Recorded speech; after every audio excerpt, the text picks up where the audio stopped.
I don't know, good morning or good afternoon or good evening for all the different time zones which we have. I'm very happy to be here. I have been here to many of those seminars, not as many as I wanted, but today we have the big, we are very happy because Akram has agreed to speak, even though he was not happy at the beginning, but now he seems to be happy with this. Probably everybody who is here knows Akram very well. Akram Aldroubi is a professor at Vanderbilt University. He has been at the NIH for many years. He has worked in so many topics related to this community, sampling. His fundamental paper with Charlie Gruchenig of the SciAm Review is maybe the Bible in this community for many people. And recently he has come up, as usual, Akram gets tired of doing the same thing. So he tries to find something new. And he is the founder of something which is now a very active research area, which is called dynamical sampling. And he chose today to give a talk about sort of a tour to see what you can do in dynamical sampling or with dynamical sampling. Akram, we are happy to hear you. Thank you very much, Ursula. Thank you for the organizer, and I hope everybody is doing well, and I hope we will get over all this virus COVID soon, and things will be much easier for everybody. So when Ursula said, you know, I have to say, I at the beginning of seminars online, I didn't like them too much. I thought I didn't like them, but I actually changed my mind, and I do like to give them now and to actually listen to them. I thought, so this is, I think, well, thank you very much for inviting me. And so here's a talk, it's titled Dynamical Sampling and a Sampling Tour. So I'll give you really a tour, maybe a taste of various, a little bit of the subject, and as I go on. And so, so this is a dynamical sampling, a sampling tour.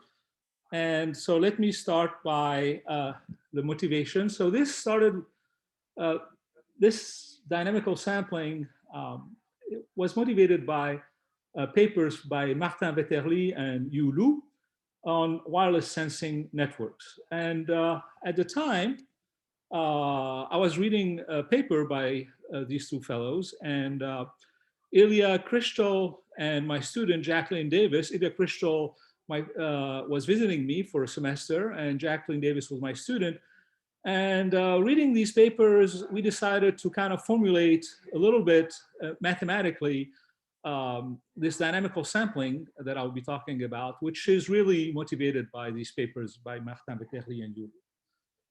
Since then, of course, this was about 8-10 years ago, and many people have collaborated. I have many wonderful collaborators that have worked on this with me. Here's a list, and some of them are friends that you know and you recognize.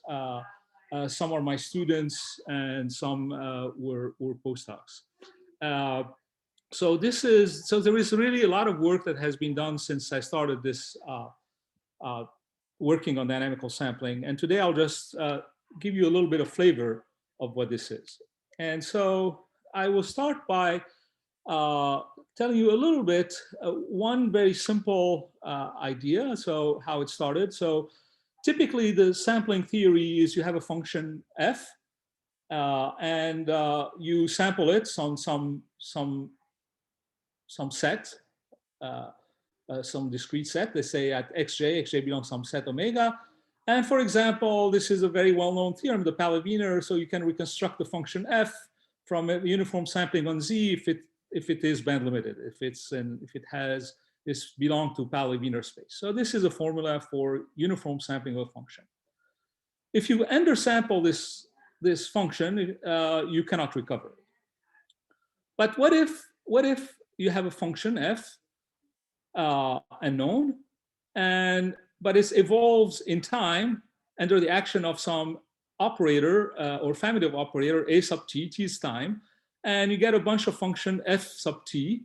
So those are functions that have evolved from f, and now you kind of can sample the function f and ft at different time on some spatial sets. So omega naught, omega 1, omega n are some spatial samples at time t1, tn, and at time t equal to 0. And those samples can be very coarse sampling in space. And the question is, can you combine the space-time sample to be able to recover the original f initially, at f initially? So this would be essentially, can we, under what condition on the family of operator a sub t, and the space-time sample, can we recover the function f from this system? So this would be kind of the general basically problem that we started with. So the motivation, of course, there are many applications, and Vetterli and Lou and others were interested in trading, time-space sampling trade-off. So, for example, if you want in general, a sampling device is expensive. So the question is, can we trade spatial sample by time sample by basically activating the measuring device or the sampling device many in time, and kind of gain more information, and therefore kind of well, it's less expensive. So this is time-space trade-off. Super resolution, you can, so the applications, some of the applications, super resolution, sensing on ships. You want to know that the ships don't get heated up, so you want to measure temperature on ships, source localization, satellite remote sensing, etc. So this is some of the application. I won't go too much into more than that, really. I just want to tell you there are some application of this dynamical sampling that I'll be talking about. There are many, really dynamical sampling is, I would say, a set of problems, and I will give you kind of three type of problems right now. So we have, suppose you have a family of operators, a sub t, t is time, and you have a space-time sample, x sub I, I sub I, from Rd into R plus. And one of the question, for example, would be, can you recover a function f from a coarse sampling in space, and then you make coarse sampling in space, but you make a fine sampling in time. That would be the same time-space trade-off in sampling. The other one would be identification. So basically, it's the same problem. You have samples of the function f and its evolution, a to the power t I f, at space-time samples, but the system identification, you don't know the family of operator, and you don't know the function f, and you want to recover both, maybe the family and f. Of course, you have to have some extra knowledge about the operator A. So this would be system identification type problems, again, from space-time sample. And the other type would be identifying the source that kind of burst-like functions that driving a differential equation by taking space-time samples of evolution of a solution of a differential equation. And I will talk about that at the end, and I will talk about this at the beginning, and I will not talk about this middle problem. So this is roughly three type of problems that you can, and there are more, but there are more problems. So let me start by a very simple example to kind of motivate a little bit some of what's going on. So suppose I'm going to take a function f, which happened to be function on little L2 of Z. So this function f here, this line is represents Z. So the black points as well as the red points, that's Z. And this function f is evolving under the evolution operator. A is a bounded operator, n is his time. So I take a to the power n, apply it to f, I get a new function fn. So you have f, a square f, etc. So this is how this function is evolving under this operator here. Then we're going to sample. So these red dots is where we sample in space. So I'm sampling at space location G1, at space location G2, etc. And of course, with I'm obviously from this sample, I cannot recover f because all the black dots, I don't know what the value of f is. So I sample at a sub f, at this red dot, etc. And a square sub f. So I sample at, this is time and this is space. And I stop at certain time. And the question is, from this space-time sample, can I recover f, the original f? And of course, if you do that, you can recover all the evolution of f, af, etc. So the question, this is the question, can we do that? Under what condition can we do that? What are the conditions on the space-time sample and the operator allow me to recover f in of course, with some stability? Before I go on, and I know many of you already know about frames and V-spaces, but just to make the notation, set up the notation here. So if I have a G, which is script G here, is a subset, a countable subset of a Hilbert space H, and tau is a subspace of R. And I can construct a to the power t applied to G, where G is from this script G and T belong to this set tau. So I have all these vectors that I can create. Now these vectors are a subset of the Hilbert space H. And then we'll say the set E is a frame for H if this inequality holds. So this integral over tau with respect to certain measure, a to the power tg, is equivalent to the norm of f in H. So depending on how you take this measure mu, if it's discrete or is Lebesgue, you get, if you take, for example, mu to be the Lebesgue measure on 0L, then you get what we call the semi-discrete or semi-continuous frame. And if you take mu to be discrete, you get exactly the whole definition of what a frame is.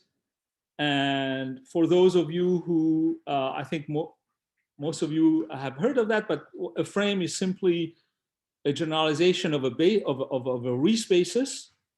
A respace is a generalization of an orthonormal basis.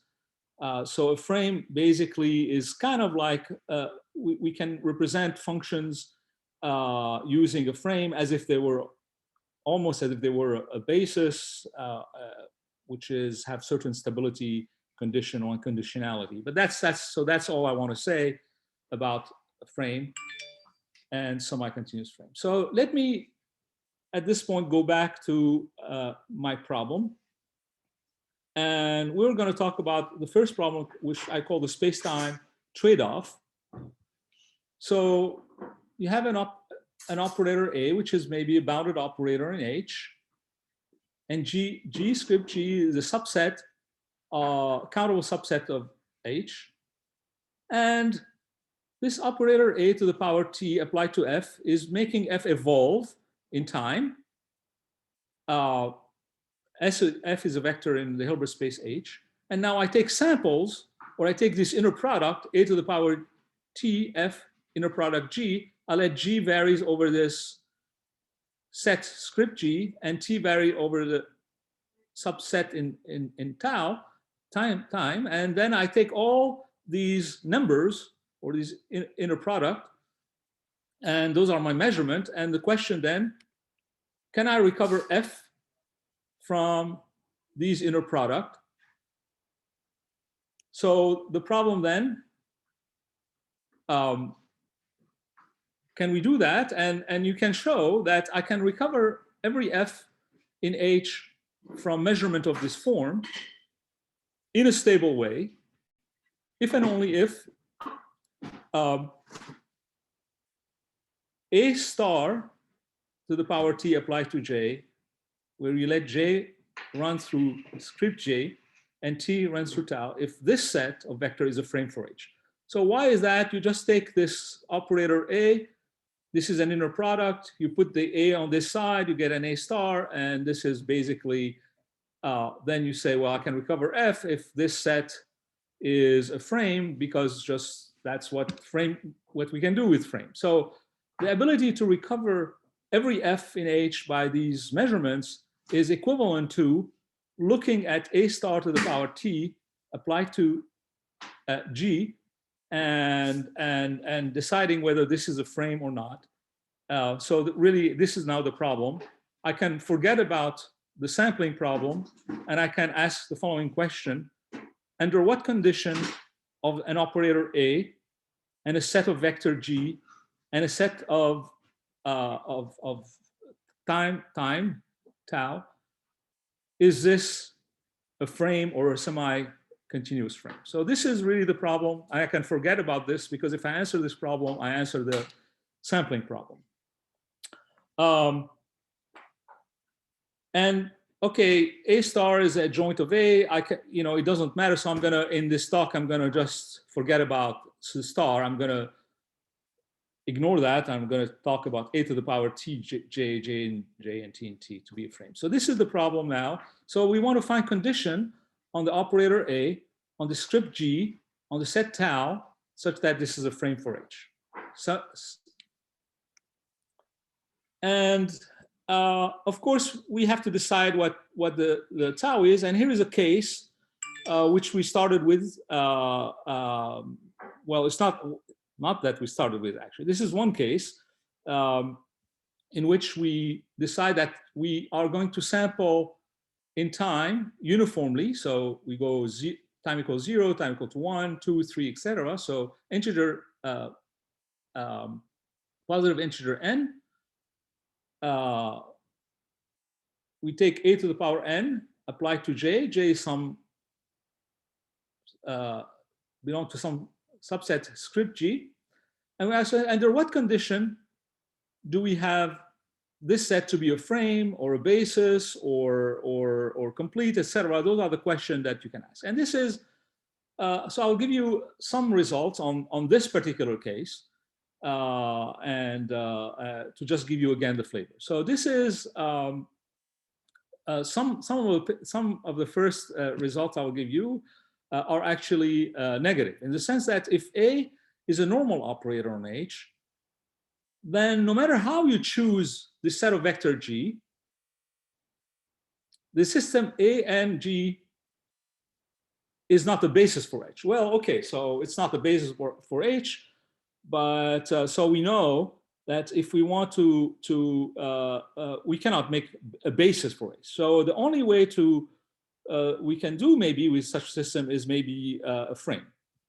But here is another result, is that if A is self-adjoint operator on H, so now we're assuming a little bit more than normality, and we normalize A and J by, so all these vectors are now of norm 1, then this set is not a frame. So it's almost like, oh, are we in trouble or what? So maybe we can never, at least with this type of system, with this type of space-time sample, if you like, or system, let's say, we can never get a frame. So for a while, we were not sure if we were going anywhere really with that.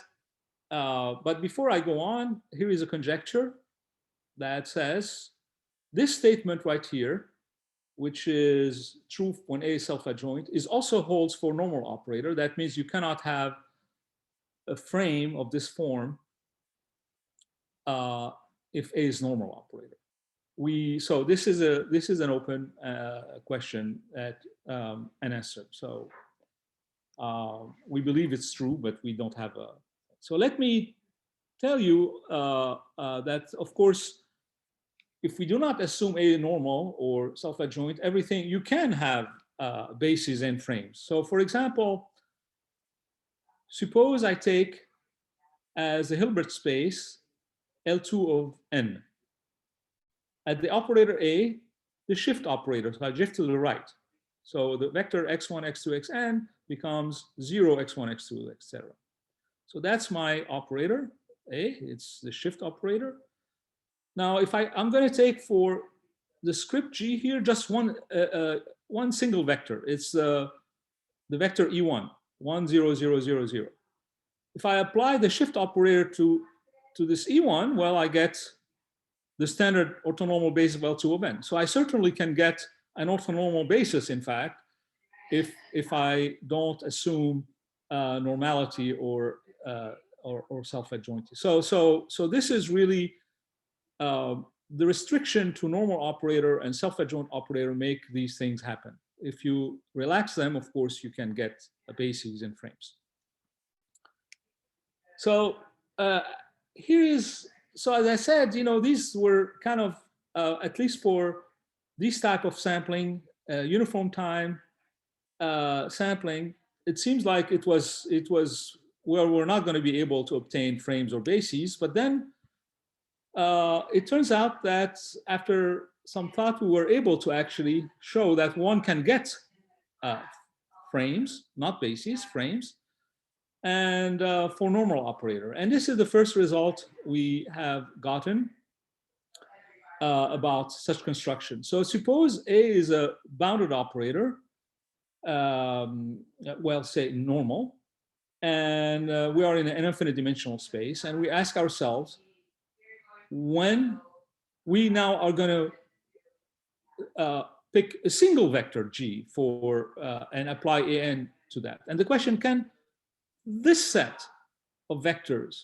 be a frame for H? And it turns out we have an if and only if result for this. And so, yes, we can construct for as long as A is essentially diagonalizable. So A is of the form sum of lambda j pj, where pj are rank 1 projection, orthogonal projection.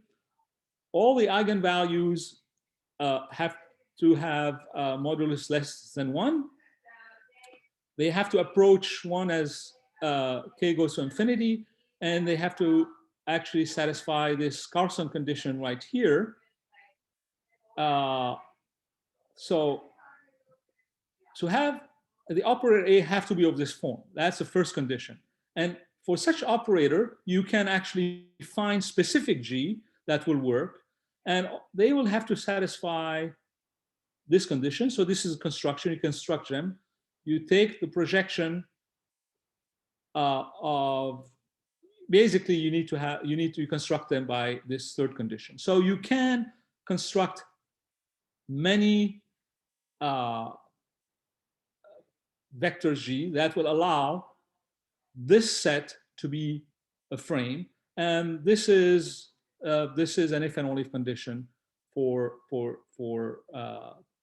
this case. So we were happy that that we can do that with one vector.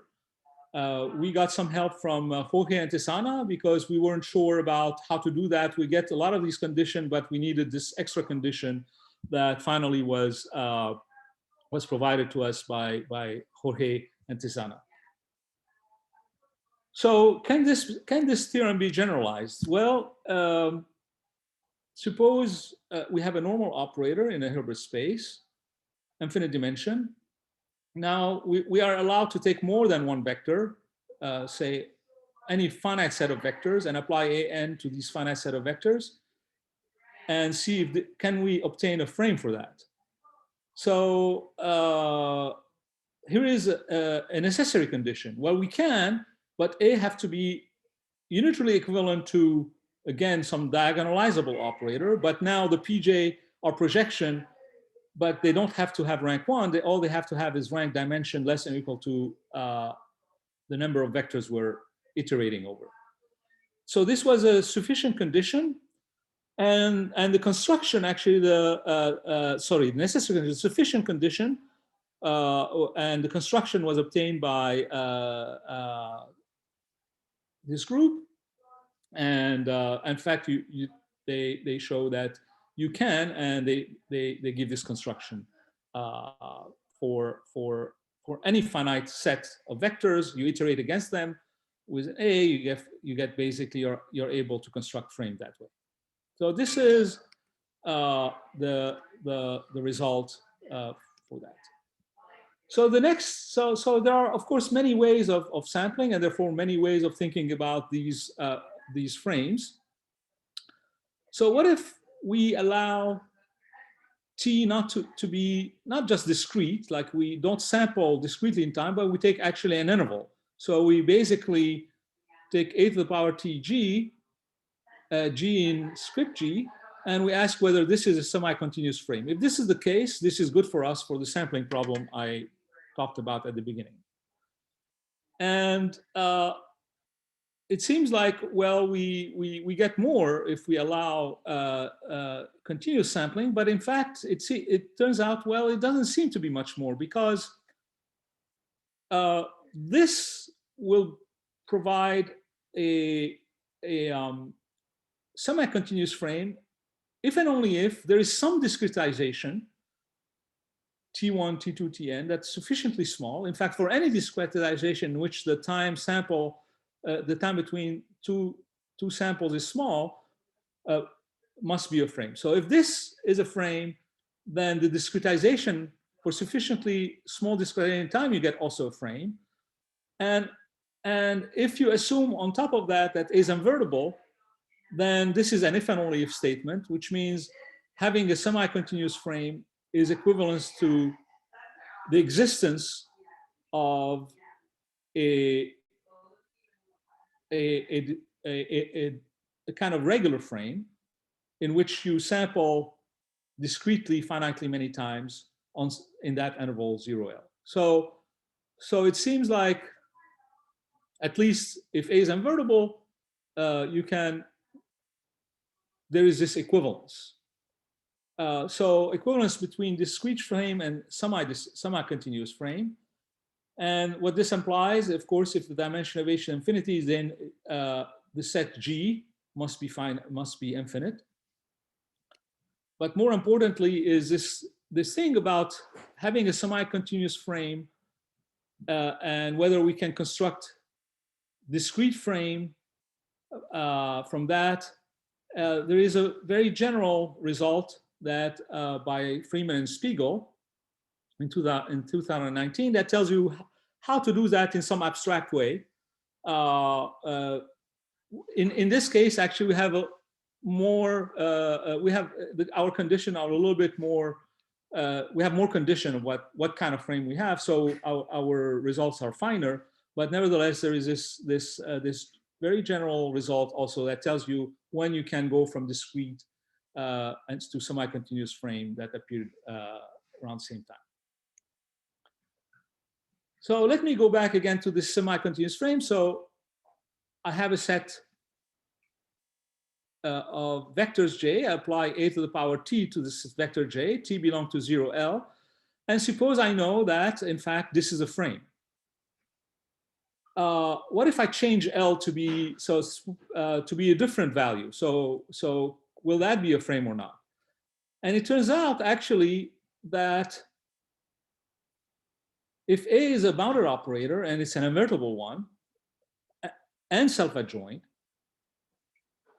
then this set, if this set is a frame for some L, then it is a frame for every L. So as long as you get a little interval, no matter how small it is, for which this is a frame, then any other interval will also be a frame. So taking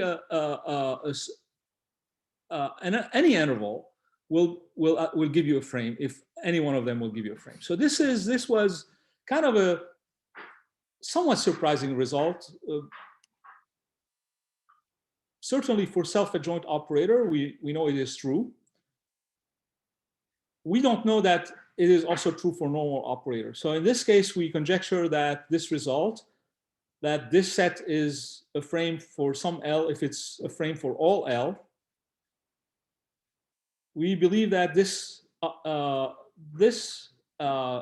result is true for all normal operators as well, but we don't have a proof for that.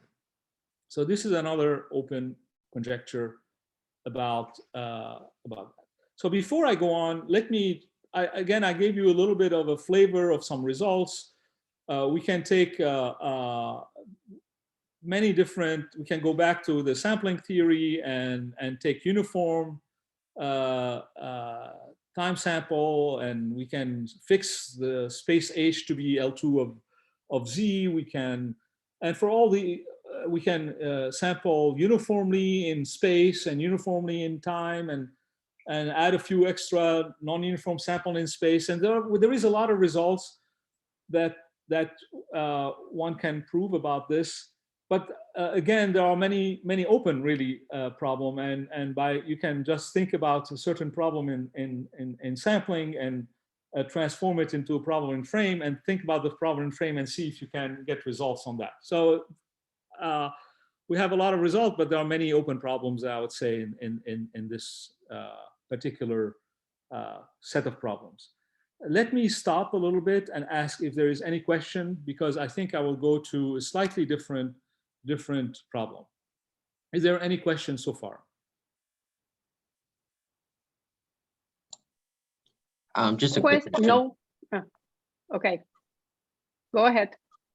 This was for the function f on z integers. Does any of this apply for other situations, for even like a discrete? Let me go back to, you were thinking about L2 of, let's see. I'm trying to see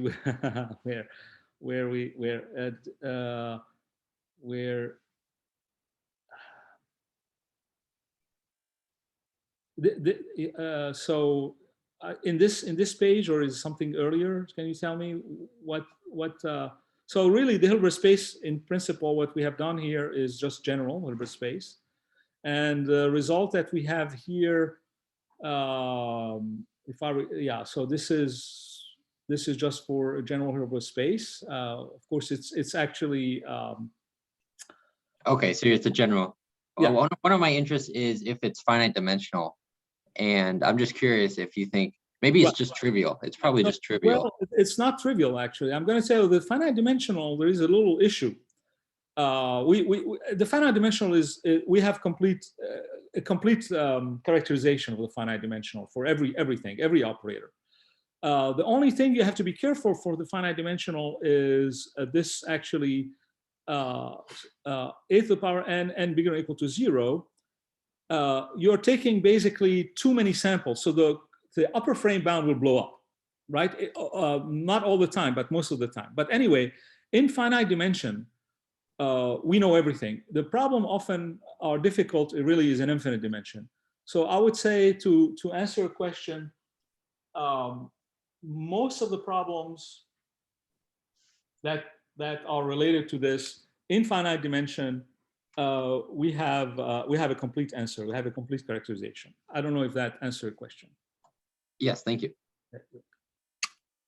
Akram, may I ask another question? Yes, go ahead. You consider just the powers of a fixed operator, a to the n or a to the power t. Right. Yes. There are other combinations. Have they been considered by you or other people? Like, I mean, not just simple one operator, I think there are a couple papers, not many, that have considered more than one operator, but not many. We haven't done that. The reason why, at least in our case, we haven't done that is because, at least in our mind, there is always a sampling problem behind. So you have an operator, an evolution operator that evolves something in time. And so this is the kind of the model that we have in our head. But in practice, in principle, there is no reason not to think about multiple operators. Yeah, Sure. but we haven't done that. Thank you. So let me see where we are. Okay, so I'm going to talk now about a recent work that we have done. And this is kind of trying to, it's called the burst-like forcing problem. So all the problems really in dynamical sampling are inverse problem. Basically, yeah, they can be put in as inverse problems. So here, what we have is, you think of an abstract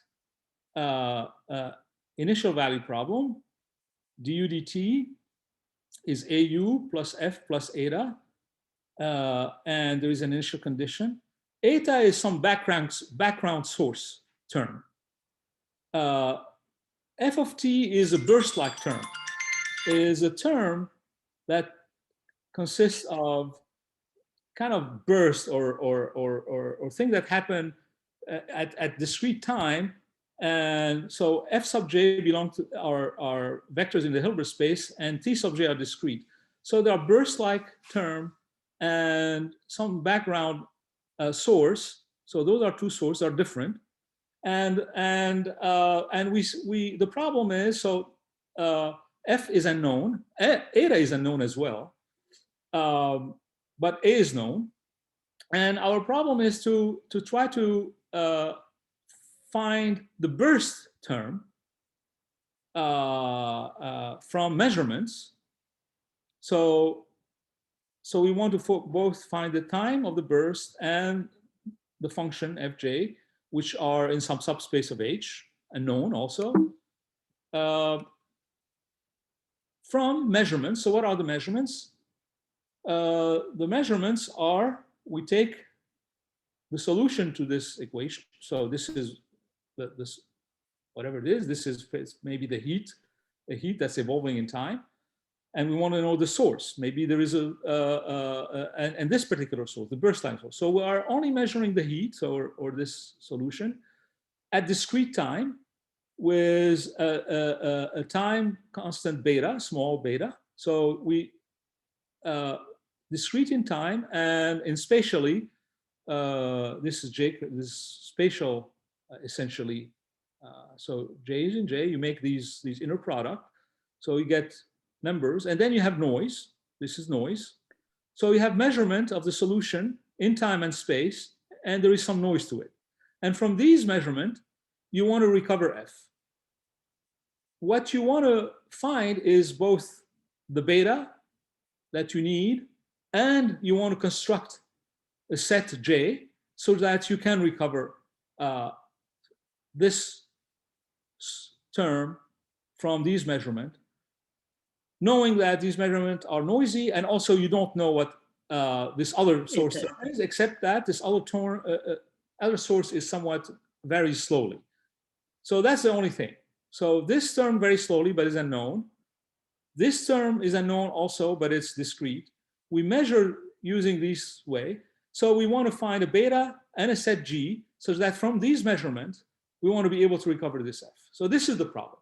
So it's an inverse problem that the question is, can we do that? Can we construct such a set G and such a small steps time beta to do this? And it turns out that we actually can, as long as we know something about the noise. So the noise is bounded above by some number sigma. Okay, so this noise is uniformly bounded, let's say. And this background source is Lipschitz with some Lipschitz constant m that we know. So we don't know what this source, but we know it's kind of very somewhat nicely. And we know that this is, the noise is bounded uniformly. So under these conditions, we'll be able to find this F. And the way to do that is actually, I will give you the idea, because the idea is really simple. So let's say the way you're gonna you first find the time of these bursts, and then once you find them, you use your vector G to, which you construct to be a frame so that you can reconstruct this Fj. So you're going to first find this time and then find this Fj. So how do you find these times? Let's say you construct a set script G such that this script G is a frame for the Hilbert space H or some subspace of it where this Fj lives. And suppose Tn is n time beta, beta is this time constant. Suppose you make this inner product. This gives you a measurement at time Tn. Then you actually are going to use another inner product with T star time beta time this vector J at the same time Tn. What this does is this measurement tell you what is happening now with this inner product, and this measurement, which is also a measurement of at time Tn, is trying to predict what will happen at Tn plus 1 if there is no burst. So this is predicting what's happening in 1 unit step ahead, and this is what's happening now. So all you have to do then at Tn plus 1, you look at the difference between what you predicted and Tn plus 1 times J. You make the difference. Either this difference is small enough, then there were no bursts, or it's big, then you predict there is a burst. And this is why we call these our predictive algorithm. So you construct a set of samplers by taking a set and another set which is constructed from that set G, and T star beta G. Well, T is a semigroup. So what is T? This is a semigroup that that gives you the solution of this operator.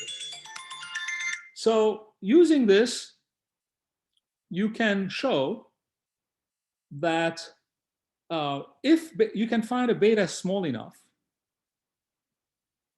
so time sample, and if you know what is this the Lipschitz constant for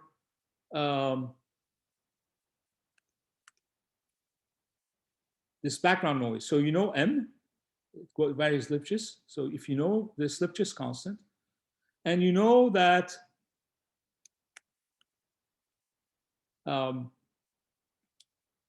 so for you can find a small time interval such that